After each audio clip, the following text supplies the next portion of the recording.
अभी आपने बात की है कि बहुत सारी खुशहाली भी है गांव में, बिल्कुल ठीक है, हमारे इलाकों में भी इस तरह की चीज़ें हुई हैं।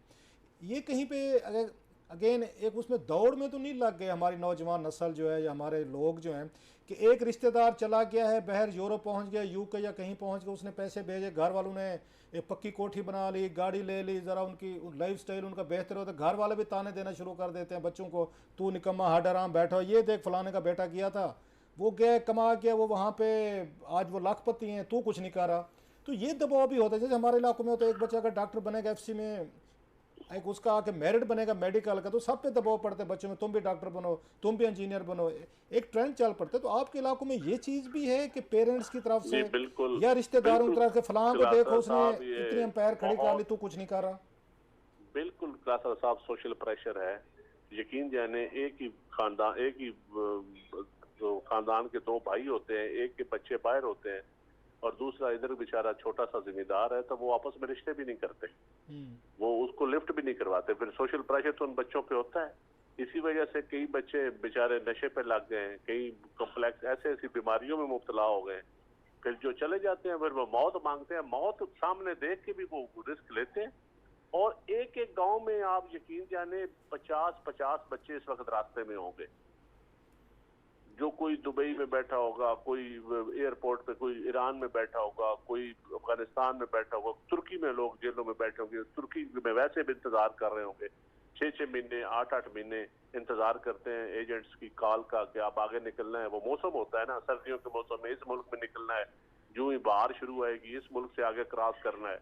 फिर वो कश्तियां करते हैं, फिर वो लोग इकट्ठे करते हैं, आगे चेन बनी हुई है पूरी एजेंट्स की। यहाँ से ईरान तक पहुंचाने का एक एजेंट, ईरान से आगे तुर्की पहुंचाने का दूसरा एजेंट है, तुर्की से यूनान, यूनान से आगे इटली, इटली से फ्रांस, टोटल एक चेन बनी हुई है। और फिर वो वहां जाके बेचारे मजदूरी करते हैं, फिर पेपरों के इंतजार में बैठे रहते हैं, यूरोप के जिस मुल्क में पेपर खुलते हैं वहां चले जाते हैं। और नौजवान आदमी नहीं मिलता, लेकिन जिनके वसायल ही नहीं है, ये भी वो लोग हैं, किसी के रिश्तेदार पैसे भरते हैं 4-5 लाख, कोई माँ का जेवर बेचता है, कोई अपनी जमीन बेचता है, कोई दोस्तों से उधार पकड़ता है, वो रिस्क जुआ खेलते हैं, जिंदगी का जुआ खेल रहे हैं।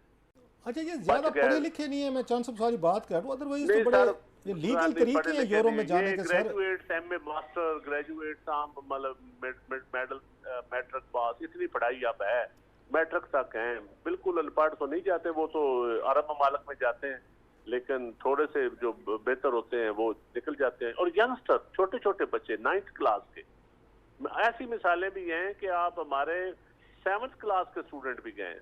अच्छा, अब 7th क्लास का बच्चा कितना होता है, वो वहां अब पहुंच गया, वहां यूरोपियन मुल्क में तो उसको एजुकेशन मिल जाती है। अच्छा, आप चांद साहब क्योंकि पूरी दुनिया ट्रैवल करते रहते हैं, आपको ऐसे पाकिस्तानी मिलते हैं जो इन्हीं रूट्स के ज़रिए इलीगल तरीके से गए हों, यूरोप में एंट्री की हो, फिर रेगुलाइज हो गए हों और वहाँ पे अच्छी लाइफ गुजार रहे हों, वो खुश हों, बड़े मुतमिन हों कि हमने बड़ा रिस्क लिया था, यहाँ से ईरान से, फिर यूनान से, तुर्की, सब हम यहाँ बच बचा के हम पहुँचे। ऐसे कभी आपको मिले कोई अपने इलाकों के लोग जो वहाँ पे सेटल हुए हों इन्हीं मेरे इलीगल तरीक़ों इलाके से में, जाके? आप मेरे इलाके में मैं आपको एक एक गांव के 500-500 फैमिली दिखा दूंगा ऐसी, अच्छा, जो लीगलाइज हो गए और अब माशाल्लाह वेल ऑफ है। अब इन्हीं को देख के बाकी का दिल करता होगा कि हम भी रिस्क लें। बिल्कुल करता है जी, बिल्कुल करता है।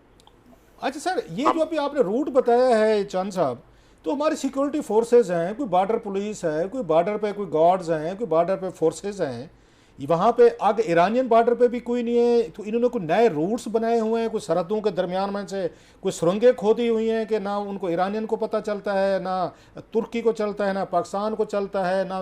और आखिरी हमेशा हम सुनते हैं ग्रीस या अगर यूरोपियन सहल पे जाकर कोई कश्ती खुदा ना खासा डूबती है तो हमें तो ये पता चलता है। तो बाकी यहाँ पे रिश्वत चल रही है, पैसा चल रहा है, यहाँ से चेन जो आपने बताई है। सर बिल्कुल चेन होता है, 8 लाख से 18 लाख तक रेट है। अच्छा, अब 22 लाख भी है यूरोप का। जो एंड फ्रांस तक पहुंचता है वो तकरीबन 24-25 लाख, क्योंकि अब यूरो की जरा कीमत बढ़ चुकी है, इसलिए रेट ज्यादा हो गया। पहले 8 लाख में भी लोग गए। जेन्युइन वीजों पे भी जाते हैं, वर्क परमिट पे भी जाते हैं, वर्क परमिट पे भी लोग जा रहे हैं। नहीं, वर्क परमिट इसी रूट के जरिए जाते हैं चांद साहब? नहीं, या नहीं, वो तो लीगल जाते होंगे ना, वो जहाज के बाइयर जरिए? जाते हैं लीगल तरीके से, वर्क परमिट वाले सारे बाइयर जाते हैं। और लेकिन अब आप देखें ना, उन हमारे पाकिस्तान के एम्बेसीज में इटली की, पुर्तगाल की, यहाँ की एम्बेसीज में हमारे लोगों के केसेस आए हुए होते हैं, फैमिली केसेस होते हैं, जिनकी शादियां होती हैं, उनका वीजा आ जाता है। कई फैमिलीज के वैसे फैमिली के स्पॉन्सर वीजे होते हैं।